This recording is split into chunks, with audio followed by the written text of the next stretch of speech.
بسم اللہ الرحمن الرحیم۔ باب صوم المسافر۔ یہ ہے مشکوٰۃ المصابیح کا صفحہ نمبر 177 ہے۔ یہ باب مسافر کے روزے سے متعلق ہے۔ جو شخص شرعی طور پر مسافر ہو جائے اس کے لیے شریعت نے روزے میں رخصت دی ہے۔ اللہ رب العزت کا ارشاد ہے، فَمَنْ كَانَ مِنْكُمْ مَرِيضًا أَوْ عَلَى سَفَرٍ فَعِدَّةٌ مِّنْ أَيَّامٍ أُخَرَ۔ پھر تم میں جو کوئی بیمار ہو یا سفر میں ہو وہ اور دنوں میں گنتی پوری کرے، یعنی سفر کی حالت میں جتنے روزے اس کے چھوٹ جاتے ہیں، جتنے روزے وہ نہیں رکھتا ہے اتنے روزے اور دنوں میں رکھ لے تاکہ ماہ رمضان کی گنتی پوری ہو جائے۔ تو مسافر کے لیے سفر کی حالت میں روزہ نہ رکھنے کی رخصت ہے۔ اب رہ گیا مسئلہ کہ روزہ رکھنا بہتر ہے یا روزہ نہ رکھنا بہتر ہے۔ تو اس سلسلے میں مختلف اقوال ہیں۔ زیادہ واضح اور ظاہر قول یہ ہے کہ اگر بندہ روزہ رکھنے کی وجہ سے مشقت میں پڑ جائے، کمزوری لاحق ہو جائے، کسی دوسرے پر بوجھ بننے لگے تو ایسے شخص کے لیے سفر کی حالت میں روزہ نہ رکھنا افضل ہے۔ اور اگر آدمی صحت مند ہے، طاقتور ہے، روزہ رکھنے کے باوجود اسے کوئی مشقت لاحق نہیں ہوگی، وہ دوسروں پر بوجھ نہیں بنے گا، تو اس کے لیے سفر کی حالت میں روزہ رکھنا افضل ہے، کیونکہ اس طرح سے وہ ایک ذمہ داری سے بری ہو جائے گا اور باقی مسلمانوں کے ساتھ اسے روزہ رکھنے میں آسانی بھی ہوگی۔ کیونکہ جب رمضان کا مہینہ ہے، سبھی لوگ روزہ رکھ رہے ہیں تو یہ بھی روزہ رکھے گا تو یہ آسان معلوم ہوگا۔ بعد میں جب ان روزوں کی قضا کرے گا تو ممکن ہے کہ وہ تنہا روزہ رکھنے والا ہو اور باقی اس کے احباب کھانے پینے والے ہوں، ان کے روزے نہ فوت چھوٹے ہوں، تو اس طرح سے اسے اور مشکل معلوم ہوگا۔ تو لہٰذا مسافر کے لیے بعض صورتوں میں روزہ رکھنا افضل ہے اور بعض صورتوں میں روزہ نہ رکھنا افضل ہے۔ الفصل الاول عن عائشہ قالت ان حمزہ بن عمرو الاسلمی قال۔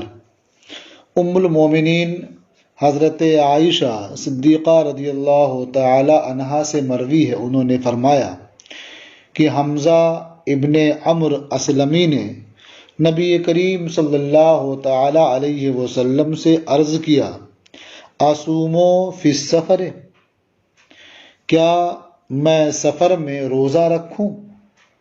وکانا کثیر الصیام، اور حمزہ ابن عمرو اسلمی یہ بہت روزہ رکھنے والے تھے، یعنی یہ خوب روزہ رکھتے رہتے تھے، رمضان کے روزے بھی رکھتے، اس کے علاوہ نفلی روزے بھی رکھتے تھے۔ تو انہوں نے نبی کریم صلی اللہ تعالی علیہ وسلم کی بارگاہ میں عرض کیا کہ سفر میں روزہ رکھ سکتا ہوں، رکھوں یا نہ رکھوں؟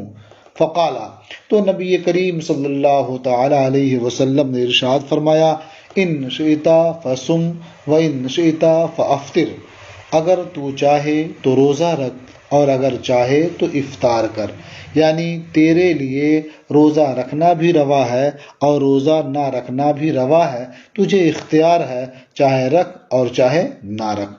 متفق علیہ، یہ حدیث متفق علیہ ہے۔ یہ حدیث سفر میں روزہ رکھنے کے جواز پر دلیل ہے اور اس میں تخییر کی بھی دلیل ہے کہ بندے کو اختیار ہے، چاہے تو روزہ رکھے سفر کی میں اور چاہے تو روزہ نہ رکھے۔ وعن ابی سعید الخدری قال غزونا مع رسول اللہ صلی اللہ علیہ وسلم ل16 مضت من شہر رمضان۔ حضرت ابو سعید خدری رضی اللہ تعالی عنہ سے مروی ہے، انہوں نے فرمایا کہ ہم نے اللہ کے رسول صلی اللہ تعالی علیہ وسلم کے ساتھ 16 رمضان کو غزوے میں شرکت کی۔ فمنا من صام ومنا من افطر، تو ہم میں سے بعض نے روزہ رکھا اور ہم میں سے بعض نے افطار کیا، یعنی روزہ نہیں رکھا۔ فلم يعب الصائم على المفطر ولا المفطر على الصائم، تو نہ تو روزہ رکھنے والے نے روزہ نہ رکھنے والے پر اعتراض کیا اور نہ ہی روزہ نہ رکھنے والے نے روزہ رکھنے والے پر اعتراض کیا، یعنی کسی نے دوسرے پر کوئی اعتراض نہیں کیا، کسی نے دوسرے پر عیب نہیں لگایا۔ رواہ مسلم، اسے امام مسلم نے روایت کیا۔ تو یہ حدیث بھی اس بات کی دلیل ہے کہ سفر کی حالت میں روزہ رکھنا بھی جائز ہے اور روزہ نہ رکھنا بھی جائز ہے۔ وعن جابر قال کان رسول اللہ صلی اللہ علیہ وسلم فی سفر فرآ زحاما ورجلا قد ظلل علیہ۔ حضرت جابر رضی اللہ تعالی عنہ سے مروی ہے، انہوں نے فرمایا کہ اللہ کے رسول صلی اللہ تعالی علیہ وسلم ایک سفر میں تھے تو انہوں نے بھیڑ دیکھی اور ایک مرد کو دیکھا جس کے اوپر سایہ کیا گیا ہے۔ فقال ما ھذا، حضور نے ارشاد فرمایا یہ کیا ہے، یعنی یہ بھیڑ کیسی ہے، اس آدمی پر سایہ کیوں کیا گیا ہے؟ قالوا صائم، تو صحابہ نے عرض کیا کہ یہ روزے دار ہے، یعنی روزے کی وجہ سے وہ زمین پر گر گیا، اسے چکر آ گیا یا غشی طاری ہو گئی جس کی وجہ سے لوگ اس کے پاس اکٹھا ہو گئے اور اس پر سایہ کیے ہوئے ہیں۔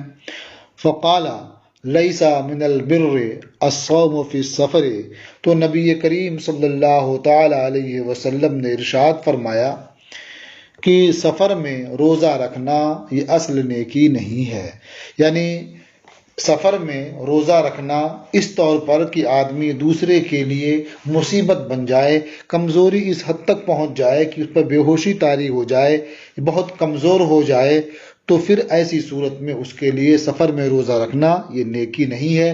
شریعت نے اس کے لیے رخصت دی ہے، اسے رخصت پر عمل کرنا چاہیے۔ متفق علیہ، یہ حدیث متفق علیہ ہے۔ وعن انس قال كنا مع النبي صلی اللہ علیہ وسلم فی السفر فمنا الصائم ومنا المفطر۔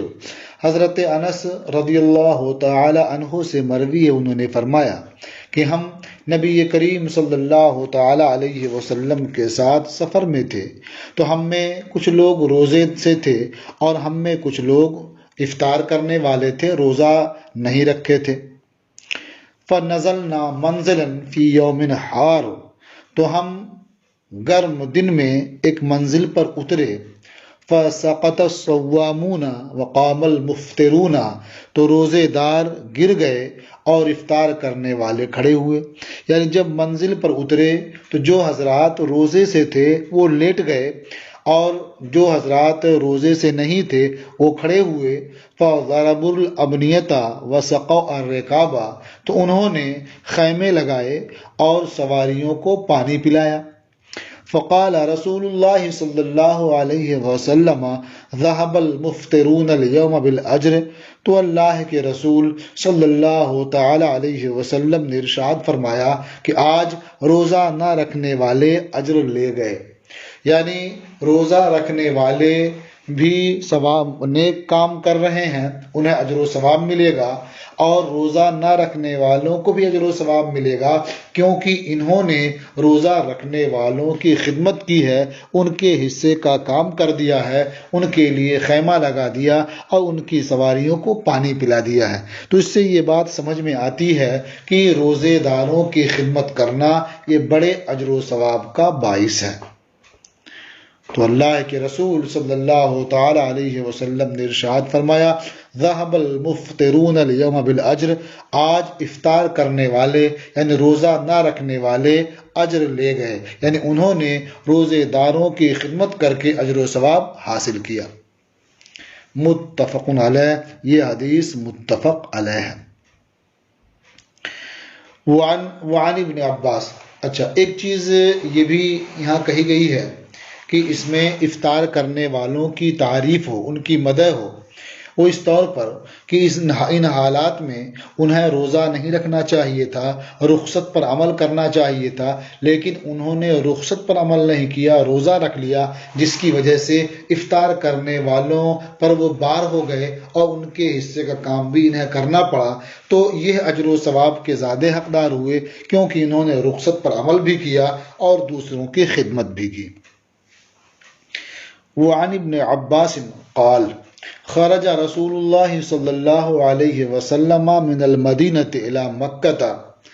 حضرت عبداللہ ابن عباس رضی اللہ تعالی عنہما سے مروی ہے، انہوں نے فرمایا کہ اللہ کے رسول صلی اللہ تعالی علیہ وسلم مدینہ سے مکہ کی طرف جانے کے لیے نکلے.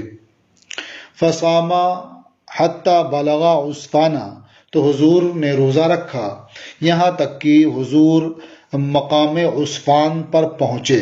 یہ عسفان ایک جگہ کا نام ہے جو مدینہ سے قریب ہے. کہا گیا کہ یہ جگہ مکہ سے 2 منزل کے فاصلے پر ہے اور وہاں میٹھے پانی کا ایک کنواں بھی ہے. جب حضور اس جگہ پہنچے ثم دعا بماء، تو حضور نے پانی طلب کیا، پانی منگایا. فرفعه الى يده ليراه الناس، تو اسے اپنے ہاتھوں کی طرف اونچا کیا تاکہ اسے لوگ دیکھ لیں. فافطر، تو آپ نے افطار کیا، یعنی روزہ توڑ دیا. حتی قدم مکہ، یہاں تک کہ مکہ تشریف لائے. مشہور یہ ہے کہ نبی کریم صلی اللہ تعالی علیہ وسلم مدینہ منورہ سے 10 رمضان کو نکلے اور 20 رمضان المبارک کو مکہ پہنچے اور مکہ فتح کیا. وذالک فی رمضان، فرماتے ہیں اور یہ سب معاملہ رمضان میں پیش آیا. فکان ابن عباس یقول، تو حضرت عبداللہ ابن عباس فرماتے تھے قد صام رسول اللہ صلی اللہ علیہ وسلم و افطر، کہ اللہ کے رسول صلی اللہ تعالی علیہ وسلم نے روزہ رکھا اور افطار کیا، یعنی روزہ توڑ دیا. فمن شاء صام ومن شاء افطر، تو جو چاہے روزہ رکھے اور جو چاہے افطار کرے، یعنی روزہ توڑ دے. متفق علیہ، یہ حدیث متفق علیہ ہے. وفی روایت لمسلم عن جابر، اور امام مسلم کی ایک روایت میں جو حضرت جابر سے ہے یہ ہے کہ انہ شرب بعد العصر، کہ حضور نبی کریم صلی اللہ تعالی علیہ وسلم نے عصر کے بعد پانی نوش فرمایا.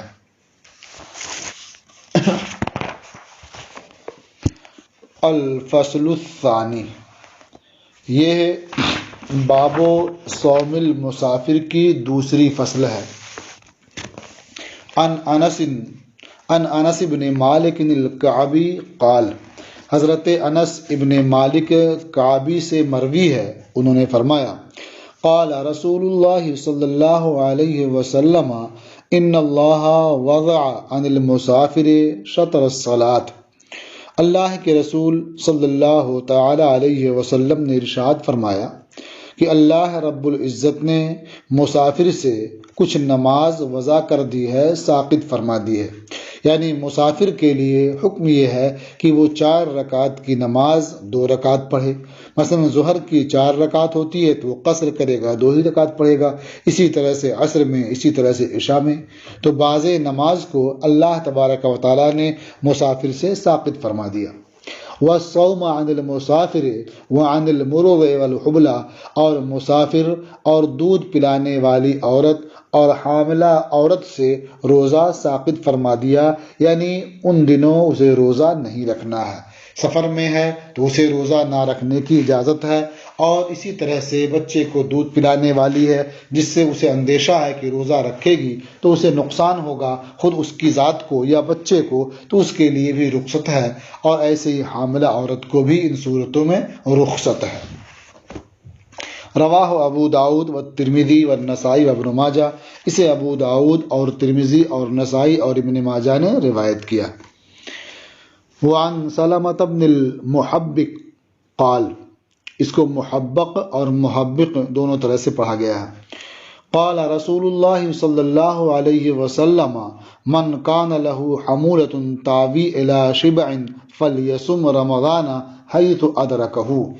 سلمہ ابن محبق سے مروی ہے، انہوں نے فرمایا کہ اللہ کے رسول صلی اللہ تعالی علیہ وسلم نے ارشاد فرمایا کہ جس کے پاس سواری ہو اور آسودگی کی طرف وہ پناہ لیتا ہو، یعنی اس سواری کے ذریعہ وہ آسودگی کے ساتھ، آسانی کے ساتھ منزل تک پہنچ رہا ہو، تو اسے رمضان کا روزہ رکھنا چاہیے جہاں وہ رمضان کو پالے۔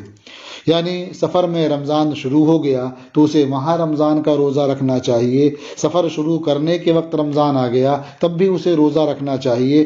یعنی ایسے شخص کے لیے افضل یہ ہے کہ وہ روزہ رکھے، اگرچہ رخصت اس کے حق میں بھی ہے۔ تو اس لحاظ سے یہ کہا جا سکتا ہے کہ آج کی سواریاں بہت آرام دہ ہیں پہلے کی بنسبت، اس لیے آدمی کو اس زمانے میں روزہ رکھنا چاہیے، یہ ان کے حق میں بہتر ہے اور ذمہ داری سے بری ہونے میں آسانی بھی ہے۔ رواہ ابو داؤد، اسے ابو داؤد نے روایت کیا ہے۔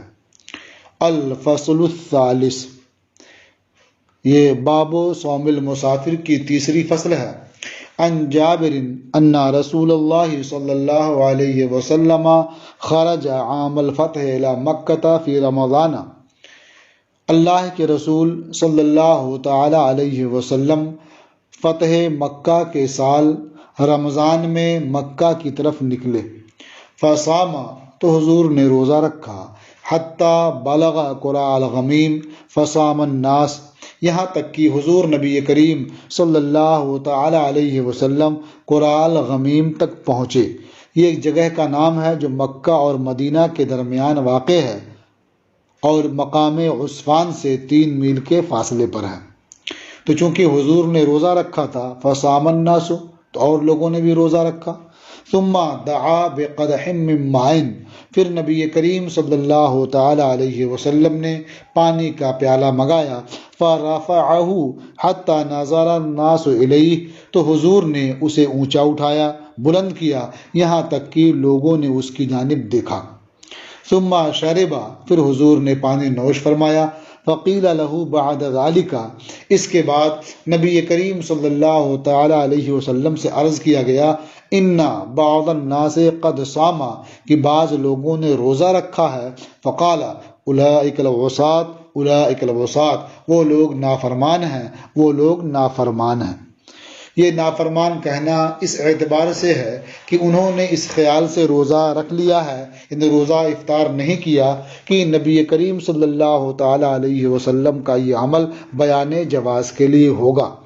تو جب وہ ان کے لیے پوچھ کر کے یقین حاصل کرنا آسان تھا، انہیں اس کی قدرت تھی اور انہیں اس کا موقع تھا کہ سرکار کی بارگاہ میں حاضر ہوتے اور اس کی وجہ دریافت کر لیتے، پھر اس کے مطابق عمل کرتے، لیکن انہوں نے ایسا نہیں کیا بلکہ اپنے خیال میں سمجھا کہ حضور نے بیان جواز کے لیے کیا ہے اور اسی پر عمل کیا، اس لیے حضور نے فرمایا اولئک العصاة، اولئک العصاة۔ یا اولئک العصاة فرمانا یہ ہے رخصت پر عمل نہ کرنے کی کو بتانا ہے کہ رخصت پر عمل نہ کرنا یہ ناپسندیدہ ہے۔ عمل نہ کرنے کی وجہ سے تغلیظاً یا تشدیداً انہیں عصاة سے تعبیر کیا گیا، یا اس لیے عصاة کہا گیا کہ انہوں نے نبی کریم صلی اللہ تعالی علیہ وسلم کے فعل کی مخالفت کی، کہ حضور نے اپنا روزہ توڑ دیا، افطار کر لیا، اور ان حضرات نے روزہ نہیں توڑا، افطار نہیں کیا۔ رواہ مسلم، اسے امام مسلم نے روایت کیا۔ وعن عبد الرحمن ابن عوف قال، اور حضرت عبد الرحمن ابن عوف سے مروی، انہوں نے فرمایا، قال رسول اللہ صلی اللہ علیہ وسلم صائم رمضان فی السفر کالمفطر فی الحضر، سفر میں رمضان کا روزہ رکھنے والا اس کی طرح سے ہے جو حضر میں افطار کرنے والا ہے، یعنی حضر میں افطار کرنے والے کی طرح سے، روزہ نہ رکھنے والے کی طرح سے ہے۔ یہ جو تشبیہ ہے یا تو اس اعتبار سے ہے کہ دونوں تاریخ ہیں، یعنی سفر میں رمضان کا روزہ رکھنے والا یہ رخصت کا تاریخ ہے، اور حضر میں روزہ نہ رکھنے والا یہ عزیمت کا تاریخ ہے، تو تاریخ ہونے میں، چھوڑنے میں دونوں برابر ہوئے۔ اگرچہ رخصت کا ترک کرنا عزیمت کے ترک کرنے کے دونوں میں بہت فرق ہے۔ رخصت کا ترک کرنا یہاں جائز ہے، یعنی سفر کی حالت میں روزہ رکھنا یہ جائز ہے، جبکہ عزیمت کا ترک کرنا یعنی حضر کی حالت میں بغیر کسی عذر کے روزہ نہ رکھنا یہ جائز ہی نہیں ہے۔ رواہ ابن ماجہ، اسے ابن ماجہ نے روایت کیا ہے۔ وعن حمزہ بن عمرو الاسلمی انہ قال، اور حمزہ ابن عمرو اسلمی سے مروی ہے انہوں نے فرمایا، انہوں نے عرض کیا یا رسول اللہ انی اجد بی قوۃ علی الصیام فی السفر فهل علی جناح؟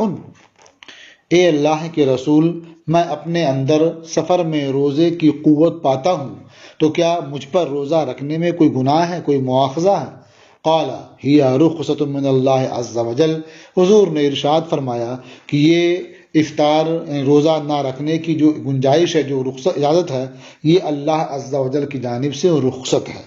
فمن اخذ بها فحسن، تو جس نے اس رخصت کو اپنایا تو اچھا ہے۔ فمن احب ان یصوم فلا جناح علیہ، اور جس نے روزہ رکھنا پسند کیا تو اس پر کوئی مواخذہ نہیں، کوئی گناہ نہیں ہے۔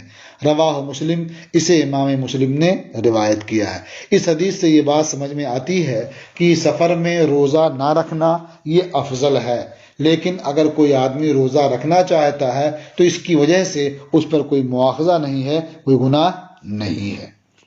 تو یہ باب یعنی باب صوم المسافر یہ ختم ہوا۔ اب اس کے بعد انشاءاللہ آپ پڑھیں گے باب القضاء۔